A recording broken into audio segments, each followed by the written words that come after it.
And now to Salem, where Oregon's 82nd legislative session wrapped up yesterday afternoon. What a ride it was. And before we get into this, there is so much to talk about when it comes to what was and was not done during the session. We'll never get all of it, but we will try to bring you some highlights tonight and over the next few days. It's been described as a tale of two sessions. It began with promises of progress, and a lot was done in the first couple of months. There was the governor's $200 million housing package to deal with homelessness across the state. More than $25 million will go to rural counties where the homeless crisis is not as on display, shall we say, as it is in places like Portland. And how about the semiconductor bill? It was certainly controversial, but lawmakers managed to get that bill taken care of before the GOP walkout began. It gives local companies a shot at over $200 million to develop projects that then could qualify for a bite of the $52 billion in federal semiconductor money that's now available. It also gave Governor Tina Kotek that land use superpower, as we coined it, letting her bring pieces of land into an urban growth boundary for semiconductor development. The semiconductor bill is meant to be a draw for companies to develop here, and was even praised by the U.S. Secretary of Commerce when she visited in early April. Not every state has a CHIPS Act, a state CHIPS Act, which includes very smart investments like worker training, site selection, and investments in companies. Not every state has, world-class community colleges that are already working with industry. So, as I said, it's competitive, of course, but what you have here is quite exceptional. Although still no promises of big money from the federal government yet, but we're waiting.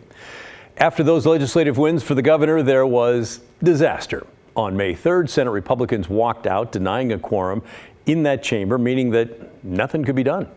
We've covered the walkout extensively, so we're not going to get into all that here all over again. But after 6 weeks and some major concessions from Democrats on bills they previously said they would not change, Republicans did go back to the Senate. It allowed a flurry of bills to be passed before the final gavel yesterday afternoon. Here are some post-walkout highlights passed by the legislature that are now waiting for the governor's signature. A record investment in K-12 schools, $10.2 billion. That's $700 million more than the current service levels. A funding plan for the new I-5 bridge. That'll be $250 million in bonds from each of the next 4 bienniums. New hospital staffing rules were passed after a compromise between nurse unions and hospital groups. The bill will set certain patient ratios to try and ease the burden of those working in healthcare. And lawmakers want voters to decide on several issues in the ballot in 2024. Should Oregon adopt ranked choice voting instead of voting for a single candidate? Should the state establish a commission to set salaries for elected officials and likely give them a raise? And should the legislature have the power to impeach statewide officials, including the governor? Oregon is the only state in the nation right now where that cannot happen. And, oh yeah, they found time to designate the potato as the state vegetable. So there's that. It brings up a whole host of drama with neighboring Idaho, but that is for another day.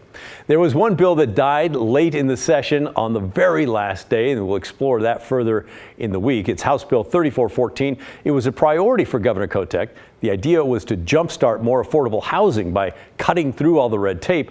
But a late amendment that would have given some local governments the power to expand their urban growth boundaries, that caused a bit of a rift among Democrats, and they didn't end up having enough votes, and the bill died.